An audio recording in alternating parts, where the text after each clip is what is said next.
Hang on. What is it? Is this a hair? I don't know. What is that? Is it a shadow? No, it's actually a little... Fix it. Hi, everybody. Hi. I think it's supposed to be over here. It thinks it doesn't know where it wants to be. And that's where it wants to be, is right there in the middle of my head. I know. Here we go. Okay. We have such fine hair. Oh my God, I have only. Yeah. Isn't that true? She has hair that don't mess it up. Well, it's fine. Forget about it. I tried. You all saw that I've had this fucking thing. Oh, sorry. That I had this thing. Sorry, we just got out of this really intense conversation. I got to get out of the cursing mode. Okay. Focus up. Hi, everybody. Hi. How's it going? Today we're talking about unspoken conversations, which, as you may have noticed, don't happen very often in our office. That's right. But we're going to start with announcements, right? Yes, we are. Okay. I'm gonna look over here at this screen to bring up the calendar of what's happening. Okay. Off the top of your head, what's happening? Off the top of my head, I would like to first welcome some of the folks who have joined us from the Aberdeen's Women's Business Conference last week, and from anywhere else, wherever else you're coming from. So we're excited to have you in the group, and it's going to be amazing and exciting. You get to listen to Rachel and I at least once a week. At least one of us. At least one of us. We get to be together 2 weeks in a row. I know. This is fun. So great. So welcome to all of our new members. Yeah. Feel free to reach out to either the whole group or anyone individually in the group with any questions you have about any of the things. Anything. That's right. Okay, so I had fun in Aberdeen. Lots of fun there. They have a great brewery that has a sour beer that I actually liked. Oh, what was it? The name of the beer? No, like what's the flavor? Usually it's like pear or apple. Oh, ginger something. Okay. Yeah, it was pretty mild. I liked it. Interesting. The brewery is called One-Legged Pheasant. The One-Legged Pheasant. And I have to tell you the name of the beer because I think it's funny because I'm a child. You actually remembered it. Yeah, it's the Sour Pecker. Of course it is. I think that's such a great name for a beer. You are you do prefer your puns intended. I do prefer my puns intended. Okay, what else is going on? Your birthday's next week. My birthday is next week. Next Tuesday, right? Mm-hmm. Happy birthday. Thanks. I don't know if we have any other major announcements. It's coming up. Not really. I've got a project management class in, I've got some kind of dog ear thing happening here. I'm sorry. Easily distracted day, I guess. And my shirt's a little too low. There we go. It's less long movie. So I've got a project management class in May 20th. So if you're interested in project management, actually upping your skills about that, let me know. The second half of the week is actually guiding organizational change, which is sort of the inspiration for our Courage Change transition model and all the things we've done with it. So if you want to actually figure out how to implement it in a sort of very practical project management style of way, that's the second half of the week. That week too, we have Women in Leadership. What's that called? Yeah, SDCEOs. SDCEO Women in Leadership. Yeah, so if you're watching this and if you're a woman in the Black Hills area, and you haven't taken that yet, you should definitely sign up because it's, I'm sure they're taking registrations now. Yeah, I don't know if they're full for the year. Seems like they're heard. Yeah. Usually they announce it when they are. So yeah. It's awesome opportunity. A lot of women in this group have attended. So if you have any questions about that, give a shout out. We can send you to the right place. It's run by SDCEO. I'll be speaking on, I think, project management and mindset kind of stuff. And Meg's going to be talking about culture types, right? Yeah, culture types, people stuff. Humans. We're also putting together, so we've got our IXAF certification. So we're trying to get everyone who wants to take this, get certified and take the classes. It's mostly online with some video call components. For everybody who wants to take that, we're trying to get everybody sort of on the same schedule for the video conference calls. So if you're interested in IXAF and learning more about how to get certified in that and use it in your organization and or outside your organization, because you're then certified as a facilitator, let us know. That's probably going to be starting in the next month. Yeah, we have people that are getting certified all over, and I think we have like 5 calls this week to talk about other people that are interested in getting their IXAF. So it's looks like it's kind of spinning up to be a really cool group, and it's all over from Atlanta, New York City, Minneapolis, San Francisco, and where you're somewhere in Eastern South Dakota. Eastern South Dakota. And so I've got a call, I'm on Forbes Coaches Council, and so I've had several of those coaches interested in getting their certification too, so they can use the culture type assessment. Because everyone's sort of recognizing that the current assessments just aren't kind of cutting it. So that's cool. One thing I'll put a little plug in, Cappy, my boyfriend, is speaking at the Architects of America, I don't know, the AIA meeting in Wyoming for Wyoming next week. He's keynoting that event. Actually, it's Friday this week, so a couple days. And he actually is doing a shipping container workshop in July. So if you want to come learn how to actually create a livable space out of a shipping container, he's doing that July 15th. So I can give you that connection if you are interested. What else we got going on? April's actually kind of chill, surprisingly. April is a ramp-up month. Oh, well, yeah. I mean, it's crazy, but there's not a lot of keynoting happening. It seems like we have kind of a slow month on that, and we don't have a lot of travel planned. I'll be back at South Dakota State University for my Board of Trustees meeting at April 24th and 25th. But other than that, I don't think we have a lot on the calendar the next couple weeks. Yeah. Which is kind of a miracle. It's kind of refreshing. Yeah, right after March was freaking crazy. Oh man, March was nuts. Okay, so unspoken conversations. Oh, and we still need some more reviews on Amazon. Yeah, go do those. So for those of you who are listening now or will listen later, is it hard to do a review on Amazon? And I don't mean that in the very snarky way that it came out. We had someone who doesn't buy things on Amazon, and he said, I would love to get on Amazon and give you a review, but I can't because I don't buy enough on there. I mean, he has an account and everything, and it wouldn't let him do a review. So curious if anyone has tried to do it, but they can't, will you let us know, just so we know, because I'm thinking that maybe is part of what's the challenge. Yeah. Okay. Yeah. Okay, cool. Also, I think another important thing that we should say is we love referrals from people who love us.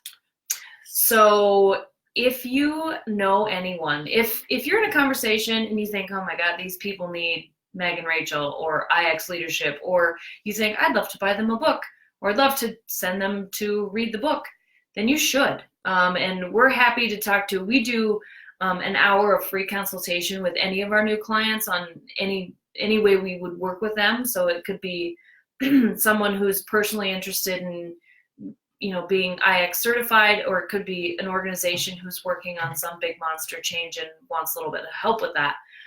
So we do free hour consultation with anyone on that stuff to see if we're a good fit for them, if they're a good fit for us as a client, and to see what their issues are and how we can help them. So if you talk to anyone who you think could use our help, send them our way, and we'd be happy to visit with them about what that actually would look like. Mm-hmm. Okay, without further ado. Okay, unspoken conversations. We are talking about... I'm going to go get the questions tuned up here. Unspoken conversations today. So our favorite topic in the world, I think. In the whole world. Besides accountability. That's yours. My real favorite.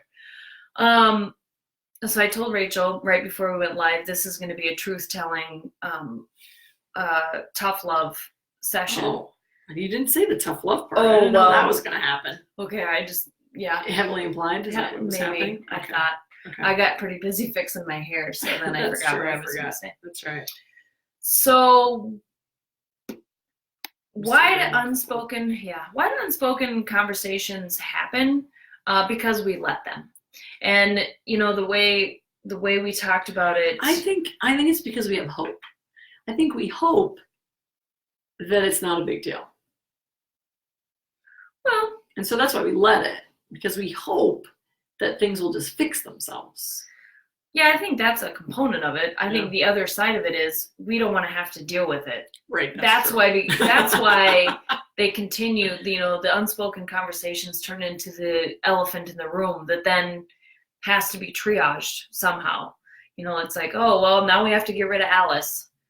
And that all could have been avoided a year ago. But now, so at first, maybe for the first 3 months, you thought, well, it'll be fine. This will resolve itself. And then the next 3 months goes by and you're like, that's weird. It's not actually resolving itself. Go figure. Then you start talking to some people about it in the next 3 months, and you're 9 months in, and pretty soon you're at a year, and this has become such a big issue that you have a lot of unspoken conversations, a lot of angry people, and you don't know what to do, because then it really is icky. It doesn't feel good, and you don't know what to do. And so when I was in Aberdeen, during the discussions, we talked a lot about, is it easier just to let this stuff slide? Yeah. In the short term, it's way easier. It's if Rachel said something that really frustrated me, well, you pick your battle. I know it's not possible. It's just an example. If Rachel said something that really frustrated me and it was a battle that I should pick, we should say, the caveat is sometimes you just don't pick battles, but on the ones that you should pick, if I just walked in and stomped around and never said anything, she'd be like, ooh, crabby today, something's probably wrong with her kids, or maybe she has a running hangover, which I did have. Couldn't be me. It couldn't be me. It's not me. Right? So if I don't say, because what human is ever like, oh, it's probably me, with stabilizers maybe. But usually we're not like, oh, it's me. We're like, well, something's wrong with you. You're being crabby and weird. And so if we don't ever say anything, that's okay in the short term. Not really, because in the long term, it makes our life way harder. So you're thinking at that moment, you're like, okay, I'm just going to get through this afternoon. She really ticked me off, but I'm just going to get through this afternoon, and then I'll get over it, and it'll be fine. But that compounding on itself is what creates the unspoken conversations. And then what happens if, Rachel and I work together, and in a year from now, I never said anything about the fact that she made some comment about the color of my shoes, we might not be working together. And that sounds like really trivial, right? The color of my shoes, but that is actually how trivial some of these real business problems are that people have. So they just get out of hand. Yeah. So I would say that's how we get there. Mm-hmm. We hope that it's going to get better, and then we hope that so much, and we like to avoid it because we think, well, I'll just get through today because that makes it easier. I'll just get through today. And then today is 365 days later, and we have to do something about a really ugly situation. Well, and for me, a lot of the root cause of the unspoken conversations is the different culture type, is the tension between different culture types. Because frankly, if you're a chaos person, having those conversations is frankly, I think, a little easier, because we don't mind a little uncertainty, a little awkwardness, a little, the other person might not like it. We're okay with a little bit of that. It's not our favorite thing, but we're okay with a little bit of it. Stabilizers and organizers, on the other hand, at least stabilizers, they hate any kind of uncomfortableness. And so I think that's really where a lot of this comes in, is how is that clash of culture types and how they like to work. And that's, I think, how we get away. That's how we let things get as bad as they do. Because frankly, if you're a stabilizer and things are escalating, well, you're absolutely not going to deal with it then. And then even the chaos people is like, Jesus, this is going to be so crazy that I don't even know how to start the conversation. And so then things get pretty nasty over time. It goes back to that runner's curve thing. Yeah, I was just going to say, about. Is that in the book? It is. Oh. So you should find the runner's curve. I I have my box of first books. copy. Where's the box of books right there? I think.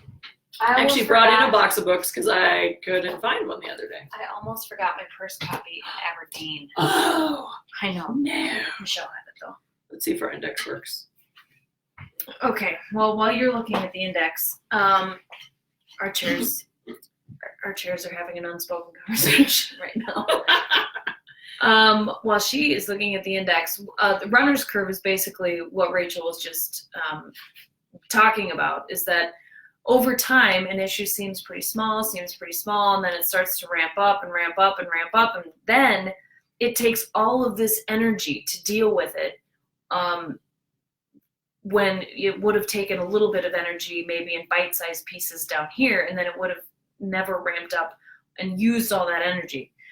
We call it the runner's curve because it's kind of like training.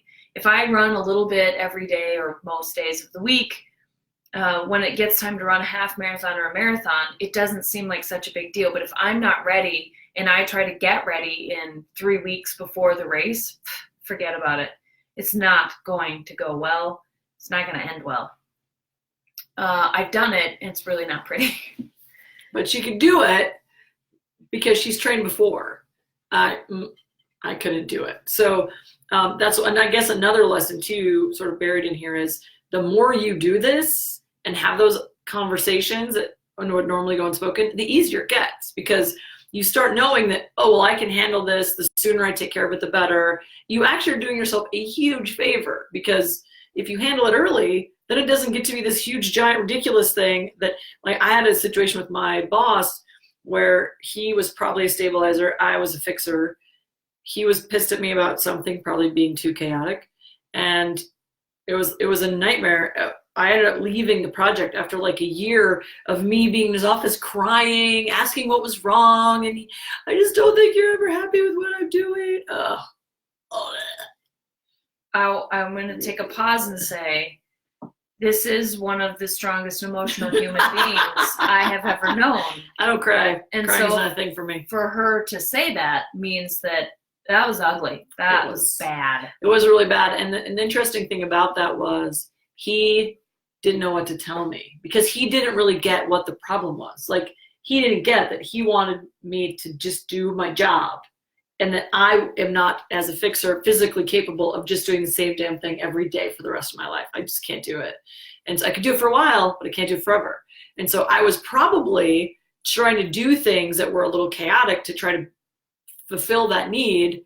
And that just was driving him crazy, but he didn't really understand that's what was going on. And so he wasn't equipped to tell me, listen, I get that you need some chaos, so why don't we get you a side project so you can do that some of the time, or whatever. Like, we absolutely had no language to explain this awkward situation that we had come to. And so it was like the worst. I ended up leaving. I couldn't stay. I even saw him, by the way. I saw him a couple weeks ago. Oh, I didn't know this.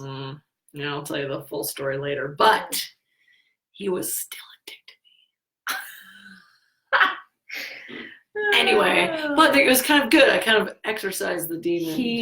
He who shall remain nameless. He who shall remain nameless, because I'm not that much of a ass. Petty. Yeah, I'm not that petty. And you guys probably are related to him somehow, because that's how the world works, right? Anyway. Okay, so what do we do if we're in a situation where unspoken conversations already really exist, and they're somewhere between rampant and just mostly annoying? Right. So how do we actually start working on that project? Particularly, how do we start working on that project if we're not in a position of authority on a team or within an organization where we get the opportunity, the authority blesses us with the opportunity to just say, listen, we're going to talk about this and you don't have to like it, but we got to talk about it. So how do you say that without the backing of, intended authority in an organization? The first thing to do is be really thoughtful and specific about what it is that you want to talk about, because unspoken conversations are fraught with emotions. They're just chock full of them. And if you aren't very intentional about what your message is, how it's tied to business and how it's tied to success on your team or within your organization, you will get dragged back into this, well, he said and she said and you didn't do this and I didn't want to do that and all that garbage. So use the experience cube, go through the conflict resolution worksheet, which I think is in the files in here. We'll check. And sort out what it is. What is the goal? What do you really want to have happen if you start talking about this? Because you can't just start talking about it and then hope for the best. You already tried that. It's not going to end well. Yeah. So appropriately, it's in the Living in Choice chapter, because this is all part of how are you deciding to live. And on page 164 is the chapter heading, but we don't actually have the runner's curve in here the way we teach it, but we do reference it on page 170 about in relationship to unspoken conversations, actually. So that's a whole interesting, the unspoken conversations are in that same area, about page 170. So it also has the, whatever that thing is you were just talking about that I can never remember the name of. Experience cube. Yes, it actually, in that same area, a couple pages later, it talks about that too. So Rachel can't remember the experience cube because it has words like thoughts and feelings tied to it. It's just the experience cube doesn't tie to any of the things that you do. So it just doesn't, to me, it's like a critical thinking or a, conflict avoidance or resolution tool, and experience cube just doesn't connect that to me in my brain at all. It's okay. I'll never forget it, so we'll be fine. Thank God. All right, so let's go to the questions, specifically, or do you have something else? Well, I just want to add on to so make sure you have your goals outlined. And then if it's a big problem, if it's ballooned into a big problem, have the conversation with the right people first. Now that group of right people might be all 10 people in your department. It might be a one-on-one conversation with the CEO because you don't even know where to start. It might be a conversation with the person who sits right next to you and shares space with you, and you like it hot and they like it cold, and you have to talk about that, and that's really only about the two of you. So have that initial conversation with the appropriate group before you start really talking, because if if Rachel and I work together and we're the only two people in our office and she likes it hot and I like it cold, and then I go into our weekly conference meeting with 10 other people and I'm like, I really hate it that Rachel, she always turns the heat up and it makes me too hot. I'm having hot flashes and blah, blah, blah. They're all going to be like, weird. Even if you have a goal, even if you said, Rachel, what I'd really like for you to do is this thing, and can we agree to this? Everybody's going to be like, why are you wasting our time? This has nothing to do with us. So make sure you have the appropriate audience. Right, that's a good point, that you're not airing laundry in places that shouldn't be aired. Yeah. The flip side of that, though, is you can get kind of trapped into talking to everyone individually starts the gossip chain. So you do have to kind of think about, if it's ballooned into something big with many people, sometimes you have to be strategic about who you talk to, because otherwise it looks like you're talking to everybody but the person you should be talking to. Right. So it can get a little tricky, but. And I think, if you aren't the person with authority in the organization, then in that situation, I'd say go to that person and say, listen, we have a serious team issue. It's not my place to discuss it with any of these other people or whatever. So CEO, can you please help me with this? And what does that look like? So let's see, make sure you have goals in mind for what you want that to look like, talk to the right people. And then this leads us into the questions. Just really have the guts to do it, because nobody wants to be miserable. And chances are, unless you are completely mismatched with the industry, organization, and job that you are in, you're not the only one that's miserable. And so this is why people say, even independent people say they like working in groups, because somebody's going to raise their hand and ask the question that they had, right? So I'd say it's always better to be the person who asks the question than the person who quits the job that they love because they weren't brave enough to ask the question. Ta-da! Nice. Speaking of questions, it's a lot about being courageous, and sometimes you can't fix it if you don't have a position of authority or responsibility. Sometimes you can't fix it, and then that's the situation I was in. So but then if you have that conversation, and then that can be made clear to you, right? If you never have the conversation, you don't know if there was a chance. But if you have the awkward conversation, you're like, oh, I don't think I can actually do this job anymore. Then at least you know that you gave it everything you had. Okay, so questions for this week. The number one, should we start with the smallest vote to the highest vote? Okay, I voted for all of them because I really want to talk about all of it. I was like, I got answers to this one. Okay, well, the least voted was, what is the first step in improving communication? Oh, I didn't know I voted for that one. That's kind of boring. I think it's culture types. I agree. To understand because the person you're talking to has a way that they need to, well, they just have different ways of thinking. And I think if you know that, if you're armed with that going in, I think that helps a huge amount. Yeah. I think understanding perspectives that are different from your own in by using culture types. Mm-hmm. I mean, man, I'll tell you, understanding that for order tolerant people, that my amount of chaos is, my boyfriend is a fixer. I think he lies, and I think he's a stabilizer. And I'm an independent. And my life is very built around being an independent. Man, we have to have a daily shakedown about what's going to happen. The kids might be going here one day and there the next day, and they might have a friend over and whatever. Crazy. It doesn't bother me really at all. I mean, it gets chaotic once in a while, and I'm like, holy crap, why do we live like this? But it really doesn't bother me that much. And it bothered him at first until I said, listen, this is normal.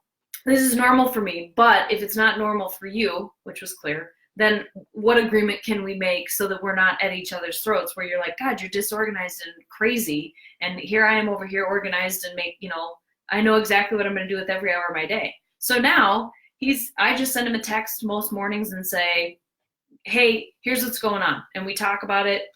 And that is like magic. Then there's never any weird conversation about you don't do this, or I didn't know that, or blah, blah, blah. Not as much anyway. Yeah, well, maybe there's still some, but but the other thing, like, you should talk about Joby and how she interacts with your crazy. Oh yeah, so my daughter, amazing and adorable and brilliant. All of those things, and probably 100 more amazing things. At least.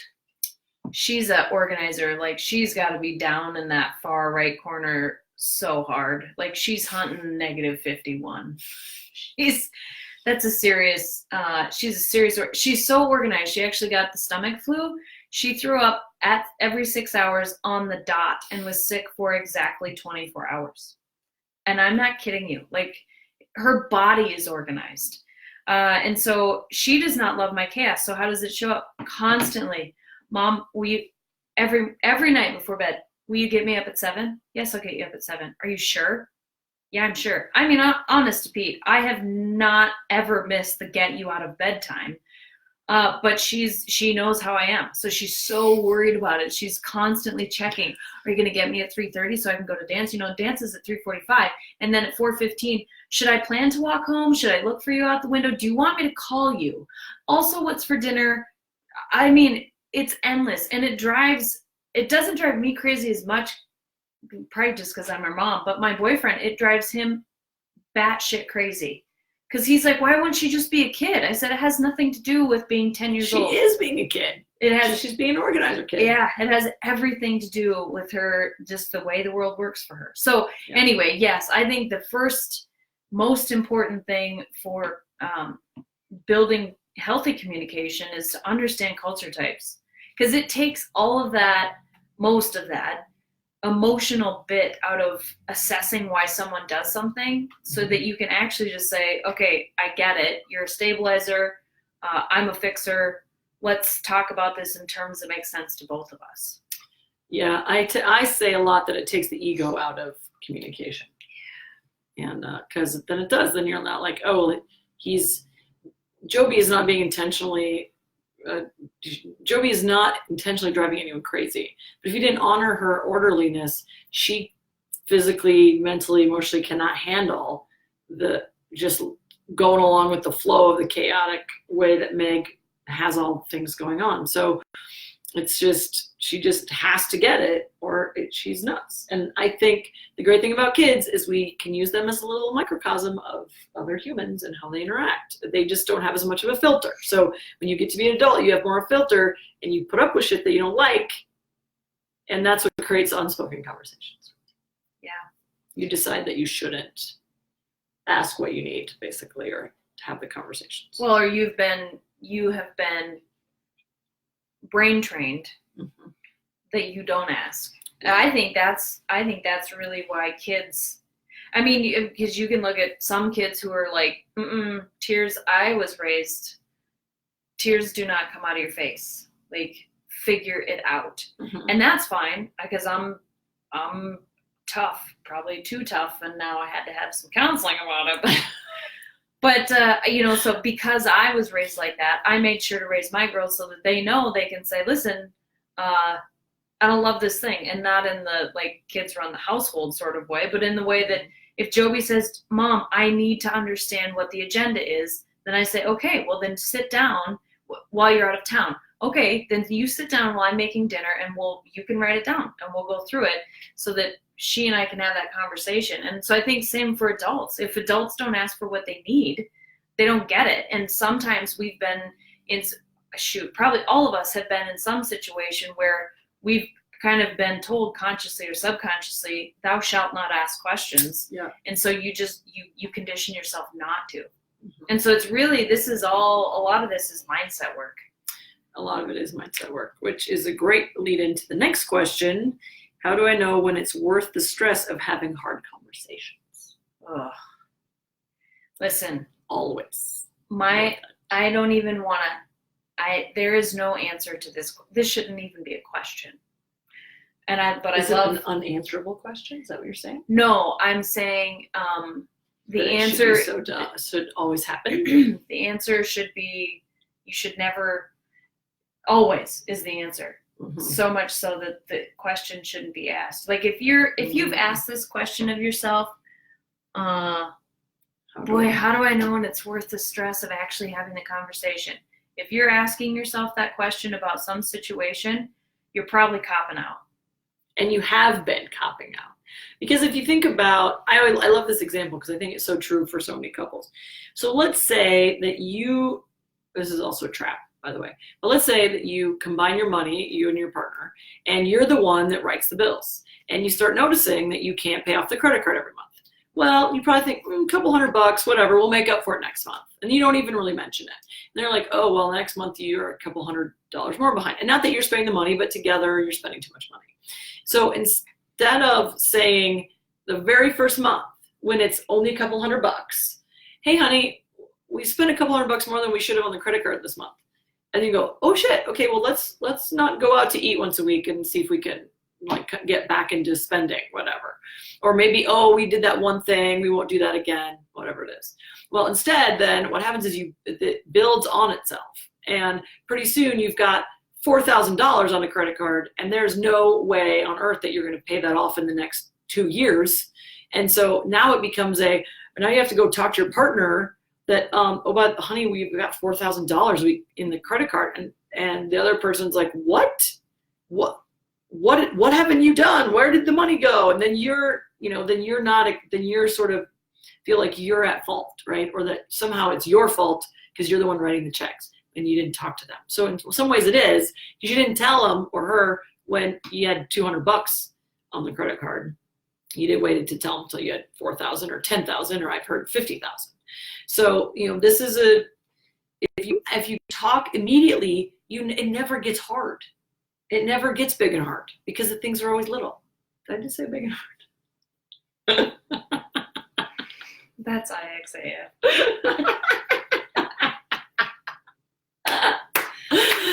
Oh, that was funny. Sorry. So if you address the things when they're small, even though you think it's not worth our time, it's not that big of a deal, have the conversation, because not only does it train you to have the conversations more frequently, it also prevents the big, giant, complicated, scary, stressful conversations in their entirety. So. Yeah, I think, man, shame on you, frankly, or whoever this is happening this to. the tough love part of the show? Yeah, this stuff pisses me off, man. That's because she's an independent.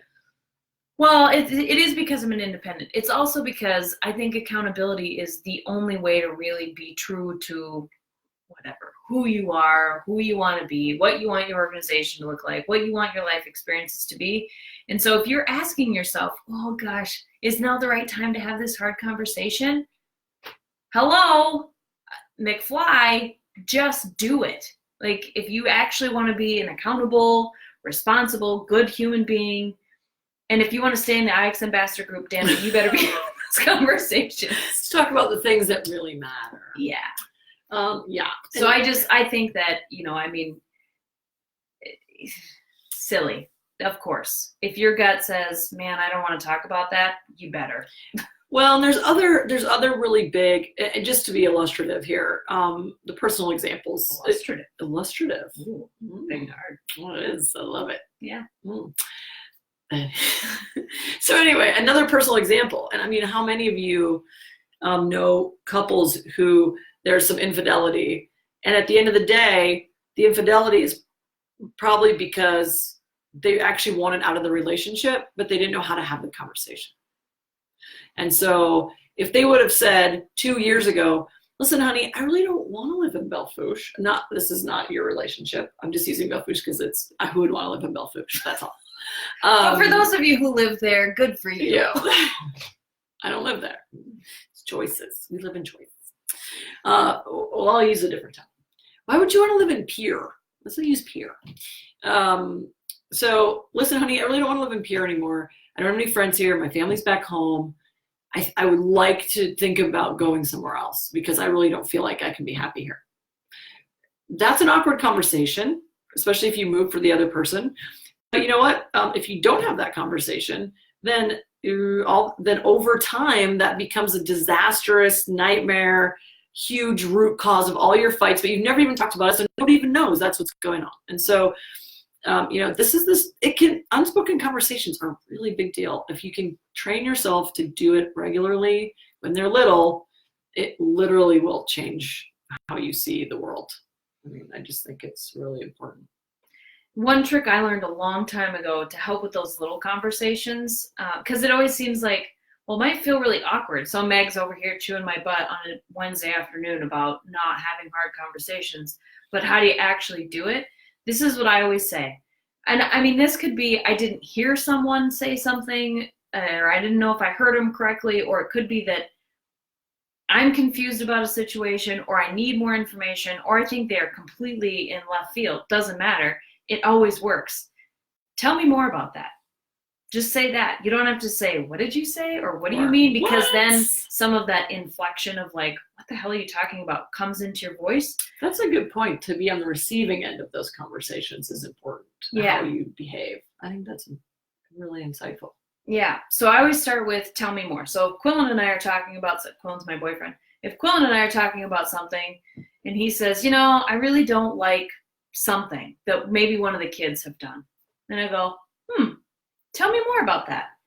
Gives them an opportunity to explain what they're talking about, and then it turns into a conversation instead of an opportunity to debate who's right or who's wrong. So that's my tip of the day. How do you actually start? Yep. How do you start having the littler conversations so that you don't have to figure out how to have a huge, ugly conversation? Right, because that never goes well. All right, so the last question and the most votes. How do I figure out what the underlying issues leading to a communication breakdown are? This is another tough love question. Underlying issues leading to a communication breakdown. I'll take my first reaction to this is you don't communicate often enough as the underlying root cause reasons. Almost every time when there's a misunderstanding, or even Meg and I, when we aren't in the same room, better now, but when we first started working together, we weren't in the same room. I was off, she was off, we're all busy doing. It was hard to stay connected because we weren't in each other's space all the time, and we hadn't worked together that long. So for us, one of the solutions is we just talk all the time. And if we talk all the time, then shit comes up. Then if it's, oh, well, I thought you were going to do that, but you didn't. It can be more of a, hey, was that a thing that was supposed to go out today? Instead of it was a week ago and you haven't done shit about the blah, blah, blah thing. So if you talk all the time, then it's just a conversation. It doesn't turn into anything ridiculous. What other underlying issues? How do I figure out what this is another kind of one of those, are you kidding me? You know what the problem is. Whatever the problem is, So talk about that problem. What compounds that sort of an issue and leads to unspoken conversations is not addressing the real issue. Mm-hmm. Who here has been in an argument with a spouse or an employee or whatever, and the conversation, the argument ends, and then you're thinking to yourself, I don't really remember why we started arguing in the first place. Mm-hmm. That's a really good sign that you are not addressing the real issue. So nobody wants to, because now it's become some big ugly thing. This is why we say take it little bits at a time, just attack it when it comes up. So I think, how do you figure out? Well, you already know. You don't have to figure out what it is. A great way to really irritate the other person or people that you're working with is to say, well, what is your problem?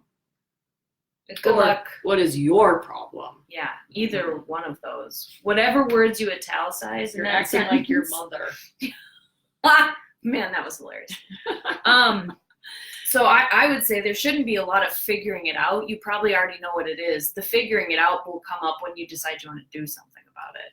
Yeah, and I think it goes back to the culture type thing too, because I think honestly a lot of the breakdown, like one of the things that drives me crazy is when you're having a debate or an argument or a disagreement with somebody, they want to stop talking about it, or they shut down, or they walk out of the room, or they can't engage. And for me, as a chaos person, I want to dig into it and resolve it until it's over, or until we come to some logical next phase or step. But a lot of stabilizers cannot handle staying in the room because the chaos is too much. So you have to be able to be okay with, if you're talking to a stabilizer and you want to just go on a 2-hour rampage, guess what? They're not going to be able to handle it. And so either you have to moderate your approach so that it's not as chaotic, or you have to give them some space. And so I think that's a big part of it. It's easy to say, well, just go have the conversation. But if you understand their culture type, that really helps about how they're reacting also to those unspoken conversations. Yeah. Because you might know what the problem is, but how do you actually resolve it then? That's the scary part. That's the hard part. Because there's judgment and ego and emotions and saving face and all kinds of things. Admitting you're wrong, admitting fault, all that stuff. So. Yeah. Okay. Well, I think we did a good job. That's a lot. And it's almost 45 minutes. Thanks for hanging in there with us. This is clearly an exciting topic for us. Anything else we want to say before we go? Thanks for being here. Really excited to be growing the IX community and have so many new members. Exciting. Yep.